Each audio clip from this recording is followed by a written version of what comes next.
Hi guys, I just wanted to give you a quick heads up. This video starts with me trying to actually repair a broken wire on my hotbed for my Chiron. If you want to watch the futility, feel free to watch the entire thing. If you want to just watch what happens when I actually replace it with a new bed, that picks up probably the last third of the video. So just want to give you a heads up. Some people find it entertaining watching me screw up, some people do not, so take your choice. Thanks. Hey, how you doing? Duff here. It's time for another video regarding my AnyCubic Chiron. Last time I left you, my Chiron had been fixed from the unexplainable lockups that I was having by installing this zip tie here to secure the hot end cable. And ever since I made that change, I did a number of long prints, didn't have any lockup problems. Until last week when I tried to do an ABS print for the first time. I got about an hour into it and the printer was stopped. Just like it was before with lockups. I'm like, oh great, here we go again. So yeah, it was locked up. So I turned it off and didn't really think much about it. Just thought, okay, here we go, more lockups. Tried to turn it back on and tried to resume the print, well, not resume it, but start the print again, and the hotbed would not heat up. I'm like, huh, well, that's interesting, what's going on? So I come over behind the printer and take a look, and it looks a little bit different now because I have all the sheathing cut back, but this wire was broken already. The printer is about 3 months old, has not been printed on really a lot. Now, I haven't done a lot of long prints on this at all. And this wire was broken already. So, of course, I was not happy. From the get-go, when I got the Chiron, I thought this design was problematic. You can see I have some black tape right here because it was when the bed would move back and forth, it would be snagging on this. So I was trying to negate that a little bit. And there's a little screw head that sticks up. So this was rubbing on this every time.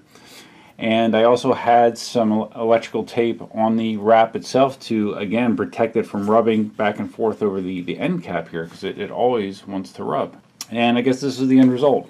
Now I did have a heat bed wire fail on one of my AnyCubic i3 Megas, but that was after a ton of printing. For this to print already was very disappointing. Or for this to fail already was very disappointing. So when I posted to the AnyCubic forum about my problem, I came up with another thing that I could do to help me in the future once I get this bed wire fixed. Again, going back to the print head issue with it being loose and how this is supposed to fix it, well, I found that an even better solution is this. This is a additional part that I printed. It's a safety basically to keep the cable chain from hitting the plug on the hot end. Because I never realized before, when this was going to the right, this cable chain would actually be bumping the cable here into the hot end, which can cause problems. This simple piece here prevents that from happening. It can no longer make contact with the hot end, and from what I've heard, this is a much more reliable solution to those weird lockups that you get when the hot end gets bumped. So I have both right now. I still have my zip tie in and I have my safety in. So if you have a Chiron, I would definitely recommend you do that. So as far as fixing this, first thing I did is I reached out to AnyCubic, their support. I actually reached out to AnyCubic in 2 spots. I bought this off eBay back in September. I didn't receive it until October, but I bought it in September. I reached out to the AnyCubic seller there and described the problem and said, hey, this heat bed wire is broken already. The printer's only a little more than 3 months old. That's obviously a problem, especially when you look on the internet and you see multiple reports, numerous reports of people having the same thing happen. This wire and the routing of the wire for the Chiron is prone to failure. It's a bad design. So, and I also sent an email to their support email, like support@anycubic3d.com, I believe is it. And I got different responses. The eBay representative said, well, it's out of warranty but we can send you a new bed with the wire attached for $59. And I said, well, that's not cool. I mean, it's only literally been slightly over 3 months that this failure occurred. I'm not happy with that solution. And after a delay, they responded back and said, okay, well, we can send you a new one for $29 instead. And I didn't respond any further beyond that, because the bottom line is they're going to send you a new hotbed with the same shitty wiring on there, so it's going to probably fail again. So I just kind of let that go. The support email asked me to do some testing to test the voltage to make sure that I got 240 volts coming off the power supply, which I have not done yet. Which I think the voltage is fine. The wire just broke. I believe that's my problem. So, anyways, my plan is to splice in some good wire in the portion of the hotbed wire that is prone to bending. Okay, so I went on Amazon. Again, this was with feedback on the from the forum on Facebook, the AnyCubic Chiron forum, and I got some wire off of Amazon. It's a 12 gauge. It's super flexible. It's supposed to be super temperature resistant. It's just, I mean, this is what hotbed wire should be like. It's great. So I'm hoping to splice that in, put a wire loom like this. I was going to put a wire loom like this, plastic wire loom around that wire as well, to hopefully negate any future failure of the wire. And I'm hoping that is my remediation, that should get me back up and running. So come along with me on this journey. Alright, so what I did is I cut out a section of wire here. This is the red wire that actually broke, and the black wire, one of the black wires actually was on its way to breaking. The insulation was partially off. So I've cut out a segment of wire here, and I'm going to try to make my new segment of wire approximately the same length. If you look at the printer, basically what I want to do is, you know, these sections here, I want to have these aren't the sections that bend. I want just the bending portion basically to be replaced with a good wire. So that is my thought process. That is my game plan. Okay, this new wire is 12 gauge. It actually looks, I'm not sure what this factory wire is. It's definitely much thinner gauge, so this should be an upgrade. If you wanted to be very thorough, you would rip the whole thing apart. You would desolder it here, and you would replace the whole length of wire with this new wire. I suck at soldering, so I am not going to go that route. I'm going to try this route first, see what happens. So I'm going to strip off both of these ends on the new wire, strip off the ends on the old wire, and then I'm going to use the hook technique, I guess, to connect them, where you put a hook in each side, you crimp them together, put some solder on it, and then just put heat shrink tubing over it to secure the joint. Somebody in the forums said that that's their route when they usually splice in wire in the heat bed, and it works very well, so I'm going to take their word for it. And I went ahead and I cut my replacement pieces of black wire, approximately the same length as the red. And let's see. I'm not sure how well this shows up in the camera, but here's the old wire. There's the new. You can see the difference in thickness and quality. So when I looked at the soldering technique online, it says that you should tin the ends first and then bend them. The guy in the forum says he has better success bending them first, hooking them together, and then soldering them. So I think I'm going to try his route first. I have plenty of extra wire. If I mess up, I can always do it again. Alright, so I have them hooked together and twisted. Now I'm waiting for my soldering iron to heat up. I'm going to solder that joint and then slide my heat shrink tubing over there and see how it feels. Alright, first connection made. Feels good and secure.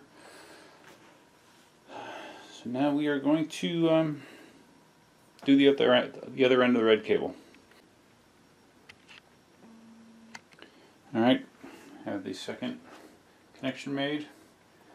Nice and flexible there. So now I need to replace the black wires as well. Well, this project just came to a screeching halt. I made the mistake of assuming that the two black wires were just like the red wire, just a solid core wire. Nope. This wire here has a red and a white inside of it, as well as shielding, and I've cut it. So, yeah, there ain't no way I'm going to try to splice all three of those things together. That won't work well. So, yeah, that's unfortunate.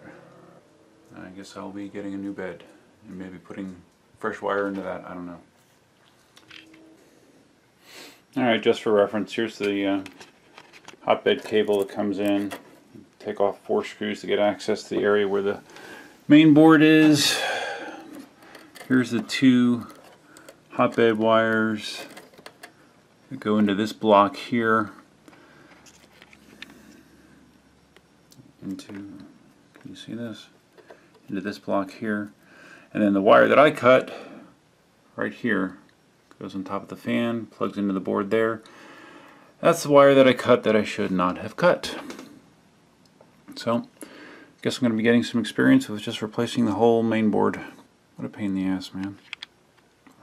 Or not the main board, the build plate. Just to give me a head start whenever I get the new bed. I have the wires removed from inside. The 2 hotbed wires and the control wire, which I stupidly cut. Just for reference, the way you can tell the difference is the wire that plugs into the system board has writing on it. The wire that's just used for the hotbed is just plain. Just future reference, if you try to do this in the future, don't cut the wire with lettering on the jacket. Hey, welcome back. When I last left you, I just finished messing up my Chiron when I tried to, I was trying to splice in some new wire for the hotbed wire that broke, and I instead wound up cutting one of the control wires as well. This wire I cut like a moron, so I wound up and authorized AnyCubic to send me a new Chiron hotbed, an entire new Chiron hotbed assembly. No, I didn't get it for free, but I only paid $29 for it, which is probably roughly the shipping cost that they incurred for it. So I didn't give them that much of a hard time about it. But anyways, yeah, let's get this fixed once and for all. And let me just say, as I get the Chiron ready for a hotbed transplant, my new CR10S Pro, that has quickly become my favorite large format printer that I own. Granted, the bed is not as big as what's on the Chiron, but feature wise and quality wise, I love that thing, man. I'll have more on that later, but I am absolutely loving the CRS-10 Pro. And cost wise, it's very similar to the Chiron. Like I said, with the Chiron you get a larger print volume, but as far as the components on the CR10S Pro are far superior from what I can tell. Alright, so when I had my cluster trying to splice in the wires, I did go ahead and disconnect the wire from the control box underneath. I had the bottom off of the control box just so I can get access to it.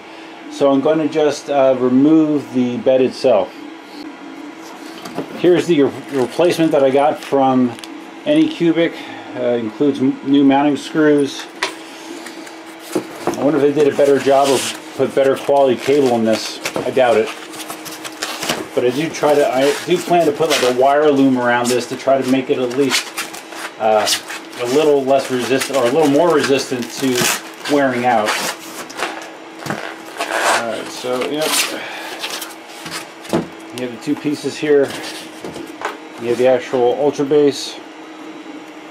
It has some plastic on top of it, and then the hotbed itself is under here if I can get it off. Okay, so I have all this adhesive that I need to get off. I need to peel that off cleanly and get it onto the metal heated bed in an efficient way. So let me set this aside and get the old heated bed out. I have to tell you, holding this holding this, this feels incredibly thin and flimsy. To support a bed that large, I'm really surprised that this is as thin as it is.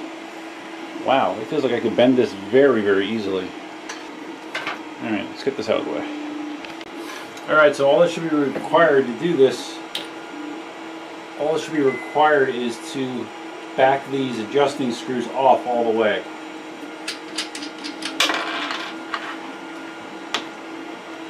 Alright, so you don't need to watch me do that.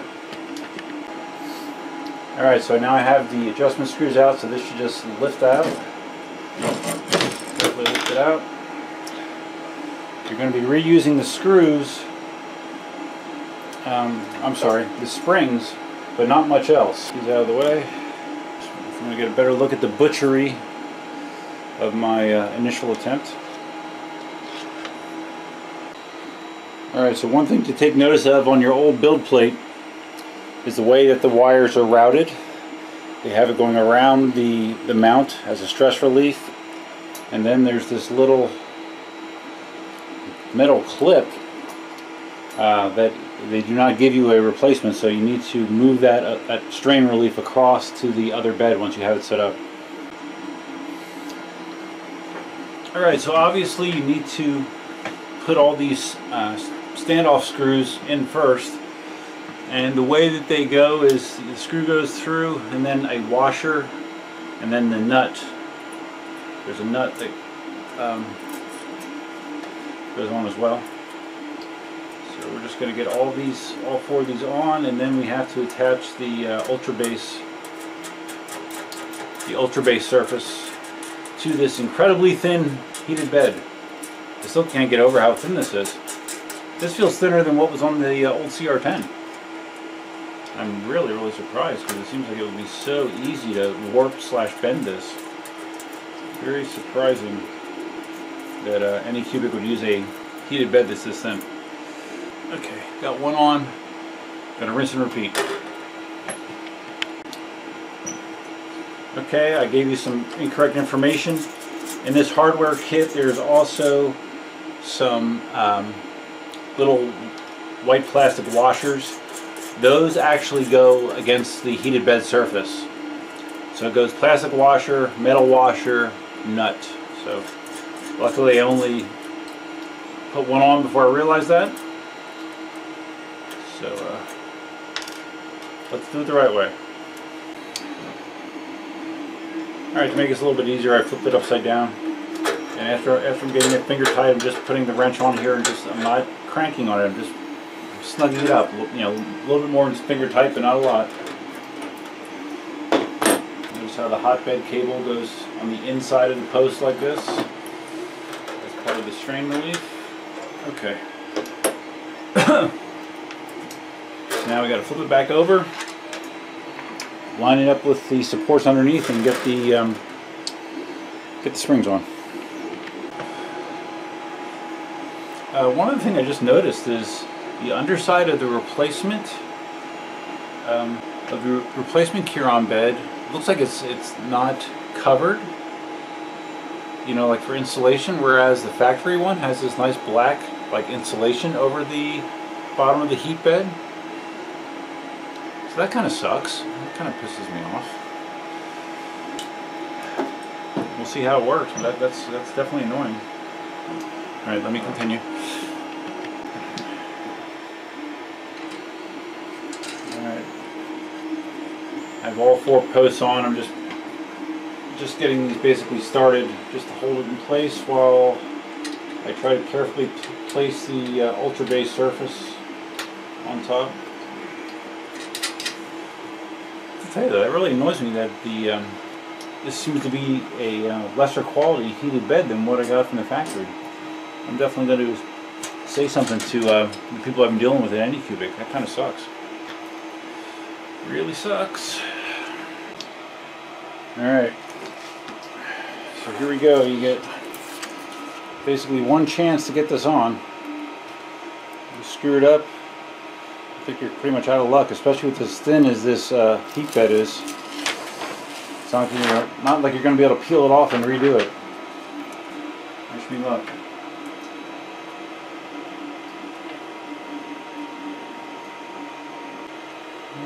Not too bad. It's a tiny bit forward, but it's going to have to do. I'm nervous about pushing on this because I don't want to break the freaking, or I don't want to bend the aluminum bed underneath.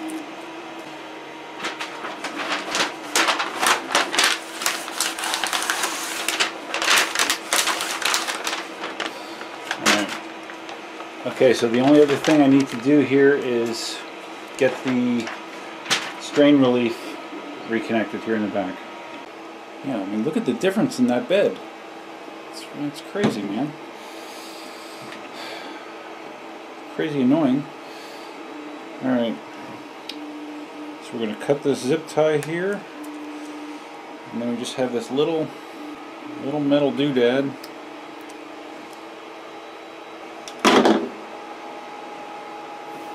Okay, luckily not very difficult to get off.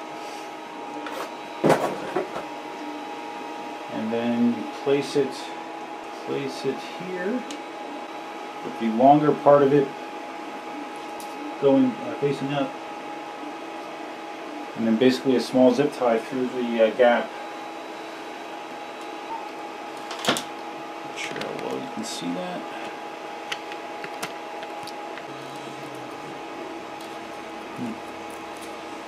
Let's see. I think there's something kind of like this, just so that there's not strain on it. We're trying to relieve any possible strain on the solder joint. That worked well. Okay, something like that. There you go.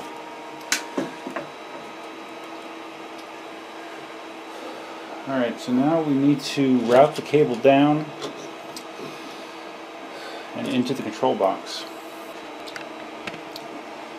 Alright, so the way it was before is it goes in this little space here between the control box and the rail. That's how it was routed. Make sure you got the cable flat. Let's see how much possible slack do you need, I guess, huh? Because you don't want a really strong bend right there. Let's start with that. Alright, so the way that these route in, there's a hole right here that the cables go through.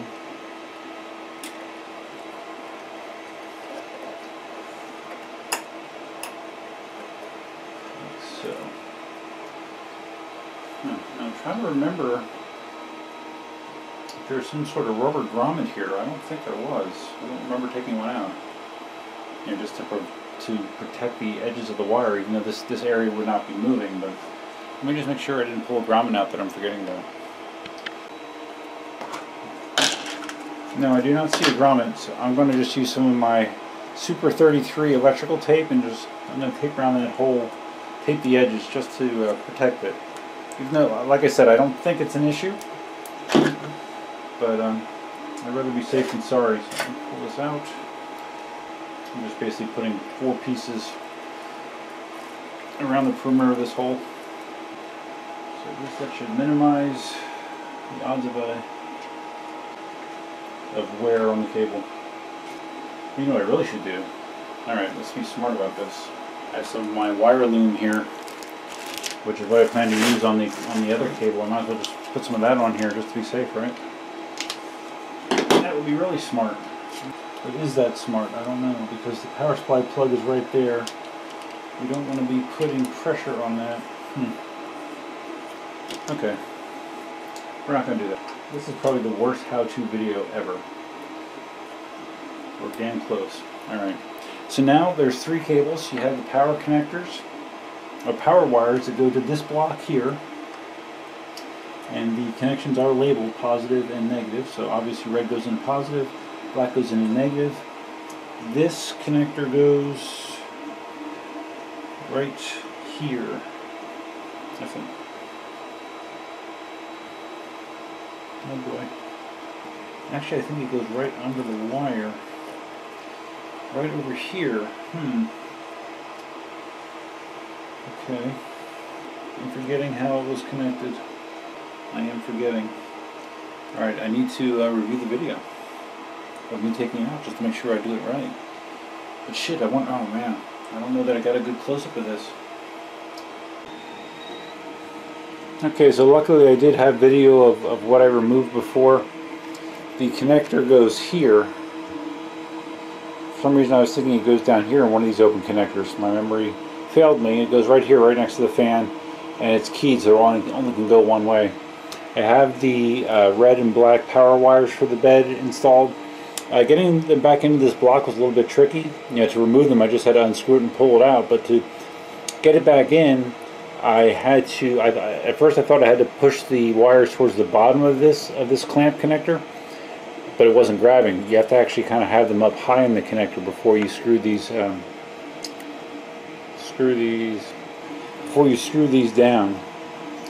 You need to have it higher in the connector as opposed to down towards the system board. So now I have them both in there securely, so I pulled out whatever slack I could, and we're just going to leave it like that. I think if I remember correctly there was a zip tie that went around here just to hold that in place, so I'm going to do that again. Alright, so normally at this point you'd put the bottom back on the control box, but I want to make sure that everything is working before I do that, so I'm going to throw it back over in its spot on the bench with the bottom off and just try to heat the bed and make sure it works.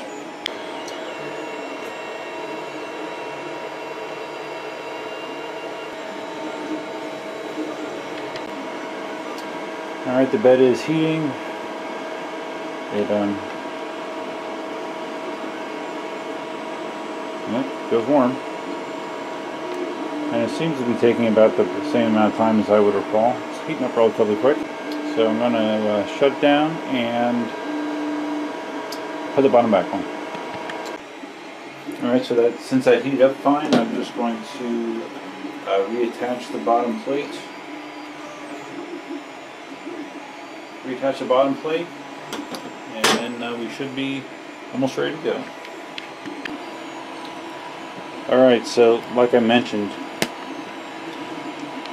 I put some cable management sleeve on top of the plastic sleeve that's already around those cables. My hope being that this will provide additional strain relief and hopefully reduce the amount of bending that actually happens within this cable, which caused the break in the first place with the original. So yeah, we'll see how that works out.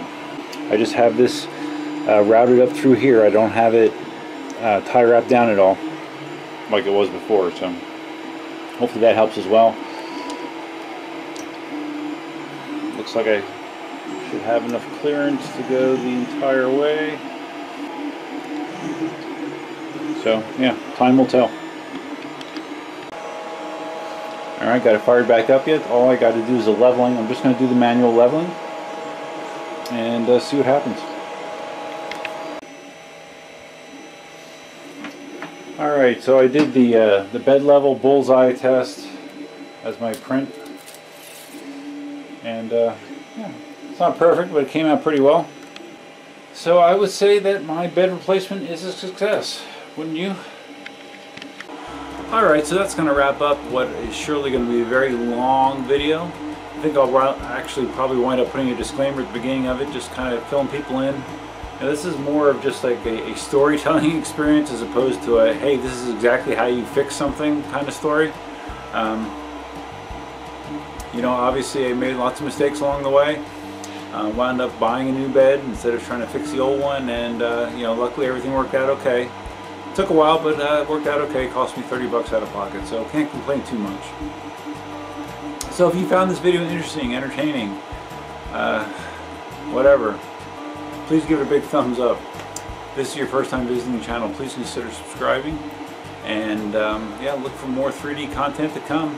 My CR10 Pro is cranking away on the base of an awful cool like lighthouse print that's been going for about 2 days. It's been printing flawlessly, and I'll be sure to cover what the end result is there. Really loving this printer. It's been great so far. And I like the Chiron as well, just not as much as the CR10S Pro. So look for some more videos coming up soon, 3D videos. I am going to start trying to get a little bit more diverse in my filament choice. I print exclusively in PLA. Now that I have the 10S Pro and the Chiron, actually, they're both supposed to be pretty adept at printing other filaments like ABS, PETG, TPU, so I'm going to try to be doing some stuff in those types of filament as well. So tune in to see how that goes. I'm sure it'll go perfectly, no problems whatsoever. So anyways, that's all I have for you for now. Till next time, definitely out.